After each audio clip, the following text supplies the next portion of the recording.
Re-salut tout le monde, j'espère que ça va bien. J'écris cet épisode du haut de ma chaise Ikea, enfermée dans mon appartement de Montréal, au moment même où on tombe en zone rouge. Une phrase qui sonne vraiment trop dystopique à mon goût. Qui sait, hein? Au moment où vous écoutez ça, on est peut-être tous dans la forêt avec du canage, des photos amochées de nos familles dans nos poches sales et des guns. Faut croire que les choses vont vite ces temps-ci, n'est-ce pas? Et oui, c'est toujours Victor Galarreta qui vous parle. Je vous présente le 3e épisode de L'Avenir nous le dira.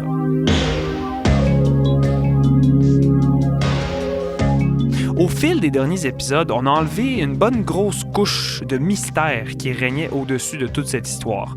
On a à présent l'essentiel, appelons ça comme ça. Résumons donc ces faits. L'Ordre Immaculé est fondé en 1988 par un ex-Montfortin qui se nomme Yves-Marie Blais. Au cours de ses quasi 20 ans d'existence, l'Ordre regroupe des centaines de personnes, ils ont une terre où ils s'autosuffisent et ils vendent des produits de leur ferme. C'est beau l'image des petits fermiers moines tout gentils, mais qu'en est-il des apparitions de la Vierge sur lesquelles on s'est laissé lors du dernier épisode? Puis, comment expliquer que l'Église catholique se soit éloignée du groupe dès sa création? Ce genre de détails me titillait. Comme un frigo plein, mais mal lavé, la communauté avait une belle allure. Mais il y avait comme une odeur de vieux Tupperware oublié au fond de tout ça. Je voulais en savoir davantage. Plus je m'intéressais à cette communauté spécifique, plus je constatais que, en tant que jeune homme de 22 ans ayant grandi durant l'application de la réforme scolaire Marois qui a supprimé l'éducation religieuse du curriculum, je comprenais pas grand-chose au christianisme, catholicisme, protestantisme, calvinisme, évangélisme et compagnie. Pourtant, tous ces mots vraiment sexy qui finissent en isme ont, au fil des siècles, sculpté le monde dans lequel on vit. Dans cet épisode, on va se plonger plus en profondeur dans les détails de cette grande histoire, qui est celle dans laquelle s'inscrit la communauté de l'avenir. Avant de me lancer dans de plus amples explications des différents courants, croyances ou rites religieux spécifiques auxquels s'apparentait la communauté du Père Blais, je crois que c'est capital de bien comprendre les bases du christianisme. Lors des derniers épisodes, il a souvent été question d'évangile, de Nouveau Testament, d'évêques et encore plus. Ce serait utile de bien comprendre la signification réelle de ces mots avant d'en apprendre davantage. On va donc faire un petit résumé historique pour qu'on parte tous du même niveau. Ce qui est important de savoir avant tout, c'est que l'histoire du christianisme, ça mélange bien souvent des faits historiques et des croyances religieuses. J'essaierai de faire ça short and sweet. Bon, alors, Jésus naît dans la crèche comme celle qui traîne dans une boîte de rangement du sous-sol de chez vos parents, les vaches, les mages, tout le kit. Jésus est né bien cute, puis là, comme bien des gens qui sont dans la région de Judée, il est juif. Ce qu'il faut savoir, c'est que les Juifs, eux, dans leur Bible en hébreu, il y a plein de trucs cool, OK? Certains textes qu'on connaît tous, la Genèse, l'Arche de Noé. Ils ont aussi là-dedans beaucoup de prophéties, dont une qui dit qu'à un moment donné, un Messie, un sauveur, va venir sur terre et il va sauver le peuple juif. Mais là, le problème, c'est que les Juifs puis les Romains, c'est pas l'amour fou, hein? En fait, les Romains veulent de plus en plus envahir et conquérir le peuple juif, parce que, c'est ça, un empire, I guess. Aussi, contrairement aux Juifs qui, eux, ont un seul Dieu, les Romains en ont plusieurs, hein? On connaît tous leurs noms, Hélios et Hermès, pour en nommer que deux, qui aujourd'hui sont devenus respectivement une variété de cannabis à la SQDC et une marque de sacoche. Donc là, les Juifs sont un peu mal pris, hein? Hey, on va se faire envahir, coudon, on est dans la région administrée par Ponce Pilate le Romain, faudrait un sauveur, genre un descendant du roi David. En plus, c'est écrit dans notre Bible, il est supposé venir, ça serait comme le bon moment. Ah toi, voilà que ça donne qu'il y a un gars qui drop des miracles comme il drop des mixtapes, puis ça pogne en masse. Les gens vont se mettre à le suivre, à l'écouter, à le respecter. Son nom, c'est Jésus-Christ. En fait, plus ça prend de l'ampleur, plus les Romains commencent à s'inquiéter. Ils voient les chrétiens comme une sorte de secte juive qui menace l'équilibre politique. Bon, le reste, on le connaît assez bien, hein? Jésus, leur guide sauveur, se fait trahir, arrêter. Il va devant un tribunal juif, puis romain, et finalement se fait crucifier. Là où naît vraiment le christianisme, c'est lorsque des jours après sa mort, plusieurs disciples, soit extrêmement high ou témoins de la ressuscitation de quelqu'un, disent voir Jésus de nouveau. Donc, même après sa mort, Jésus est partout. Le monde en revient toujours pas. Les Romains sont plus capables. Qu'est-ce qu'on va faire avec les chrétiens? Bon, mais bien évidemment, tous les tuer et les chasser comme la peste, ce qu'on apprend à l'école. Mais là, ça fonctionne pas. Parce qu'à chaque fois que les Romains en tuent un, t'en as 10 autres qui sont genre « Oh mon Dieu, ce monsieur mort est un martyr, c'est trop beau, il faut embarquer dans ce mouvement. » À ce moment-là, on a envie de dire aux Romains ce qu'on se fait dire quand on se gratte un gros bouton sur le front. Lâche-le, là. Plus tu grattes, plus ça grossit. Donc, être chrétien, c'est pas fastoche, mais avec le temps, plusieurs commenceront à écrire et à raconter les récits de Jésus. Ces histoires qu'on appelle des évangiles vont constituer une autre Bible. Bible 2.0, améliorée, Blu-ray, HD. On va appeler ça le Nouveau Testament. La Bible des Juifs du début, ça c'est l'Ancien Testament, la vieille cassette VHS. Les chrétiens croient aussi à l'Ancien Testament, c'est juste qu'au cours des siècles suivants, les chrétiens ont écrit un genre de sequel. Par contre, à ce moment-là, c'est pas homogène tout ça, c'est pas une nouvelle religion qui se tient parfaitement. En fait, au fil des siècles qui suivent sa mort, on voit apparaître partout en Occident, puis en Orient, plusieurs personnes qui propagent son message, qu'on appelle des évêques. Puis, comme pas mal toute parole propagée et rediffusée, il y a plusieurs versions assez différentes. Puis les évêques, ils s'ostinent sur plein de détails. Jésus, c'était-tu Dieu? Non, Jésus, c'était son fils. Non, man, tu comprends pas, c'était comme une incarnation. Non, yo, les gars, c'était comme les trois en même temps. Bon, fait qu'à un moment donné, t'as un monsieur puissant, là, Constantin, tu sais, un nom qui rime avec pouvoir, là. Constantin, il va dire aux évêques, « OK, les boys, venez chez nous, on va faire un meeting dans lequel on va s'entendre sur le message de notre religion pour qu'on raconte tous la même histoire. Sinon, c'est décousu puis ça n'a pas de bon sens. » Ça, ce meeting-là, on appelle ça un concile, une sorte de caucus. Ah, aucune madame, hein? Pas mal juste des vieux monsieur blancs dans cette histoire-là. Au niveau parité et ouverture d'esprit, l'Église au 3e siècle n'est pas très winner. Du moins, pas certain d'avoir entendu parler d'un évêque non-genré avec les cheveux mauves qui fait des stick and poke. Le premier concile général ou œcuménique survient en l'an 325. Par général, ou l'autre mot compliqué, on veut dire qu'il rassemble tous les évêques partout au monde. Voyez les conciles comme une sorte de update de iOS que l'Église catholique fait à chaque X nombre d'années. Les évêques se rejoignent à Rome, puis là, ils s'entendent sur la nouvelle version la plus récente du catholicisme. Puis là, c'est avec ces conciles-là qu'on va voir apparaître toutes sortes de nouvelles branches du christianisme. En gros, ça arrive fréquemment au cours de l'histoire qu'après un concile, un évêque quitte l'Église catholique pour démarrer sa propre Église, sa propre version du christianisme, parce qu'il n'est pas d'accord avec le dernier update. Comme quand les gars de One Direction sont tous partis en carrière solo. Dites-vous aussi que ces séparations-là sont aussi souvent liées à des guerres, conflits politiques ou querelles théologiques. Les plus grosses coupures de ce genre-là, c'est premièrement en 1054 quand les chrétiens de l'Orient se séparent de l'Occident, ce qui va mener à ce qu'on appelle aujourd'hui les chrétiens orthodoxes. La deuxième coupure, c'est en 1518 quand l'Allemand Martin Luther va démarrer la Réforme, une protestation envers Rome qui va mener à plusieurs mouvements qui se dissocient de l'Église catholique, un ensemble qu'on appelle aujourd'hui le protestantisme. Bon, après ça, il y a des guerres, là, puis plein de monde qui meurt. Ouais, ça c'est assez courant. Donc, pour résumer, chrétien, le monde qui croit à Jésus, catholique, le monde qui croit à Jésus puis que le pape il est cool et important, protestant et orthodoxe, le monde qui croit à Jésus mais que pour des raisons compliquées, ils font plus affaire avec le pape ni Rome. Bon, voilà maintenant que c'est fait, on devrait tous être sur la même longueur d'onde. Revenons donc sur quoi on s'est laissé lors du dernier épisode, c'est-à-dire les apparitions. J'ai demandé à Rick de me parler un peu plus des apparitions comme concept général. Les expériences d'apparition, on en témoigne à travers les siècles. Les psychologues et les psychiatres sont les premiers à être consultés. Est-ce qu'il s'agit en fait d'un désordre psychique ou est-ce que nous sommes en présence d'un phénomène inexplicable aux yeux de la science? Ensuite, les théologiens vont s'intéresser à ce qui est communiqué dans ces messages. Est-ce que c'est en contradiction avec le grand message de la foi, avec ce que l'Église croit de siècle en siècle?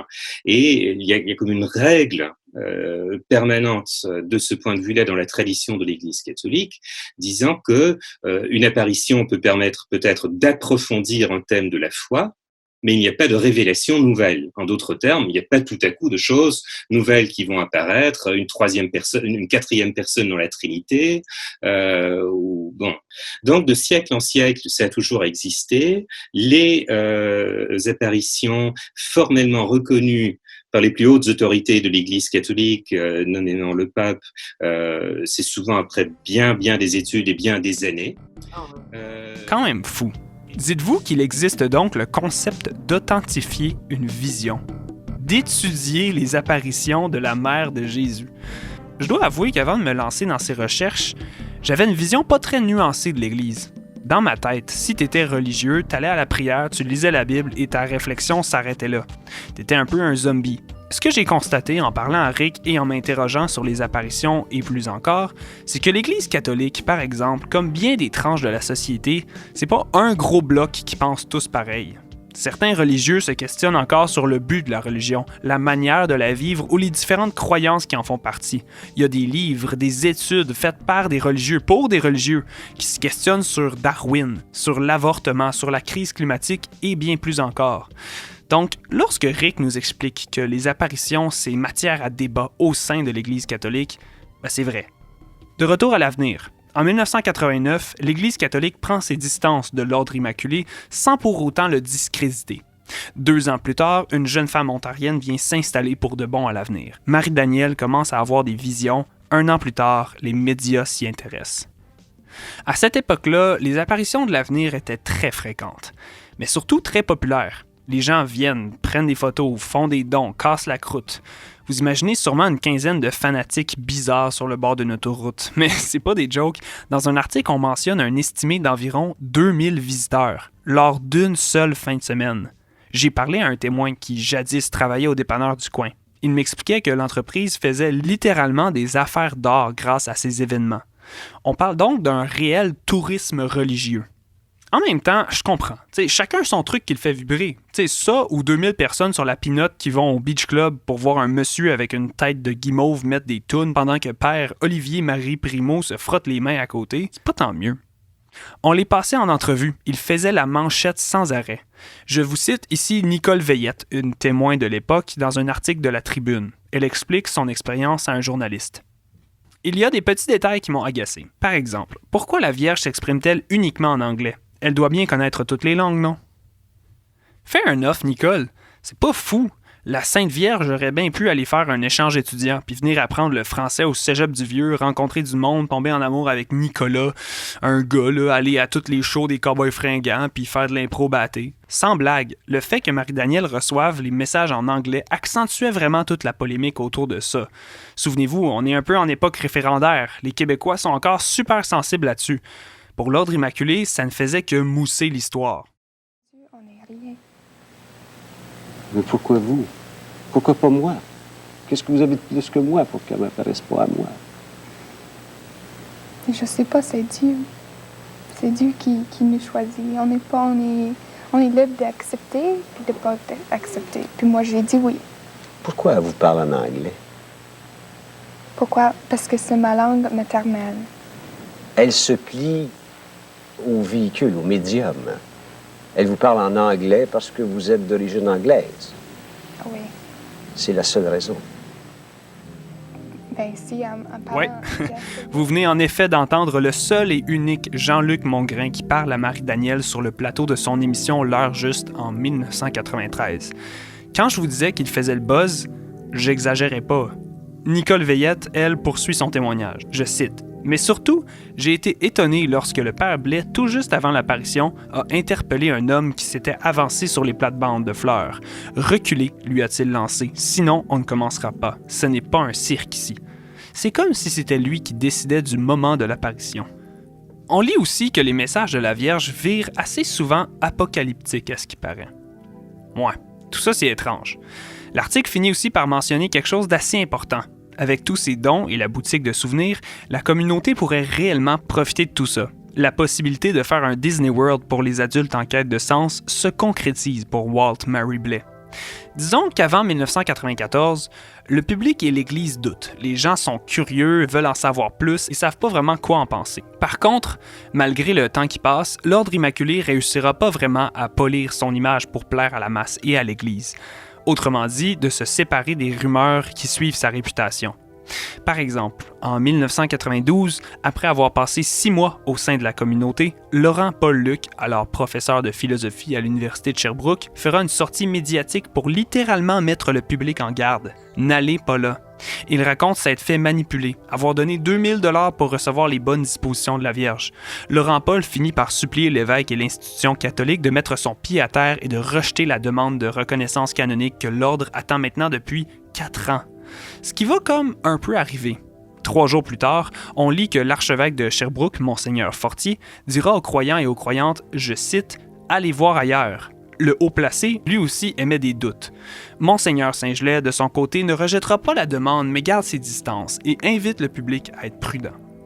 Blais, lui, voulait seulement l'approbation catholique. Ça rendrait tout un peu plus legit.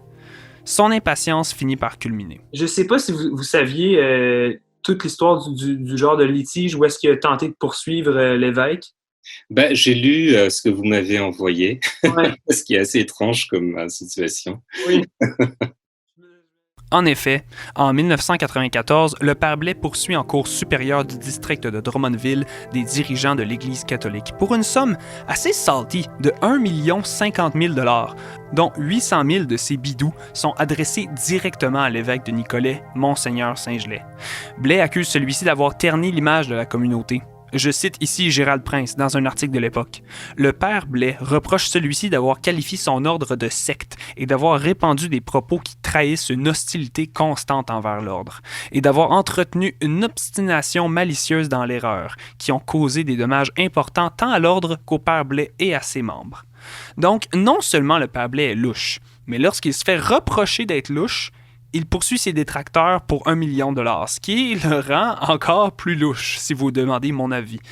Dans un autre article, on apprend qu'autour de 1995, le groupe s'exporte et fonde une autre communauté au Manitoba, puis en France. Manitoba. Yves Blais aurait donc aussi eu des contacts là-bas. Peut-être bien que c'était ça, les images aériennes de la Saskatchewan que notre premier témoin avait vues dans les bâtiments abandonnés. La poursuite durera 3 ans. Le père Blais abandonnera celle-ci en 1997. C'est un procès assez inusité dans le monde juridique québécois, parce que c'est pas normal qu'un prêtre poursuit un évêque au civil. C'est d'ailleurs le commentaire que le juge André Biron donnera au sujet de cette affaire. Le 7 décembre 1994, Jean-Luc Mongrain dédiera un deuxième reportage à cette communauté. L'extrait qu'on a fait jouer avant vient d'une entrevue qu'ils avaient donnée l'année d'avant, c'est-à-dire avant la poursuite judiciaire. C'est un épisode qui ne plaira pas du tout à Jean d'Auteuil, l'avocat de l'ordre. Celui-ci viendra à la défense du groupe dans un communiqué. Gérald a aussi couvert sa réponse. Je cite. Maître d'Auteuil décrit le reportage comme étant truffé d'erreurs et de fausseté, parce qu'elle se base seulement sur le témoignage de quelques personnes toutes hostiles à l'ordre. Au cours de l'émission, 4 témoins disent que le père Blais se serait enfui avec les coffres de l'ordre, ce que dément complètement son avocat. On parle d'armes, de maltraitance d'enfants. Tout ça, Maître d'Auteuil le nie et dit que le reportage ne fait pas un bon travail de recherche. L'avocat de Blais explique la nuance que celui veut faire au sujet de son groupe. Je cite.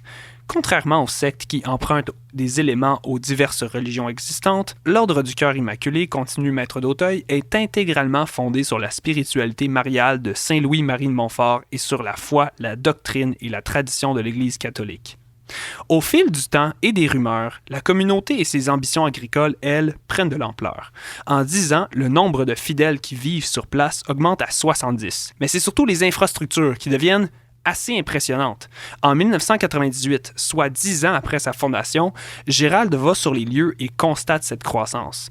L'ordre religieux commence à prendre sa forme finale. La boutique pour les visiteurs venait tout juste d'être construite. En interview, le père Blais dit que son groupe est à 75% autosuffisant. Volailles, fruits, légumes, bœuf, farine, vin, bière, rien ne leur manquait. À part genre la 5G, l'Internet illimité, un abonnement Amazon Prime, puis peut-être des caisses de Bobli à l'orange. Plus sérieusement, ils avaient aussi un garage, une menuiserie, bref, les mêmes installations que Derek Tom a trouvées 20 ans plus tard, complètement délabrées. Le père Blais décrit le groupe comme une vraie petite PME. Ils prévoient alors d'acheter des vaches et un terrain voisin. Ils veulent aussi acheter des vignes et des poissons, ça n'arrête pas pour vrai. Leurs nouveaux liens à l'international se font aussi mentionner. Après le Manitoba, le père Blais mentionne qu'il a des liens avec l'Allemagne et même que des religieux venus du Japon seraient venus s'installer à l'avenir. Ça y est, voici ce qui expliquerait sûrement les cassettes d'un mariage japonais. À ce point-ci, je sais plus trop quoi penser. Disons que les journaux de l'époque ne font pas vraiment honneur à ce groupement-là. Par contre, on en sait trop peu à son sujet. Les seules informations auxquelles on a accès, ce sont les unes de journaux, on parle d'agriculture, d'apparition ou de procès, pas plus. J'ai devant moi là en fait le dossier de l'avenir, au moins je vous le montre, c'est tout ça. Oh, wow. Écoutez-moi à l'époque, il y avait un peu de tout. Ça va vous faire rigoler ça. Oh, wow!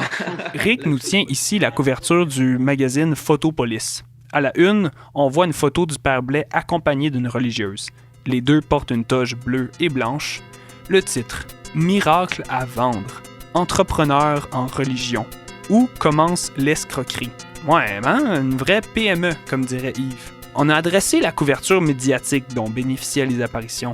Maintenant, il était temps de savoir ce que les apparitions disaient. Rick continue en nous montrant des documents assez rares qui approfondissaient ces aspects-là. On s'est mis à les lire. Vous vous souvenez lorsque j'ai dit que je savais plus trop quoi penser? Après ces lectures, j'avais encore plus de questions. Tout ça lors du prochain épisode de L'Avenir nous le dira.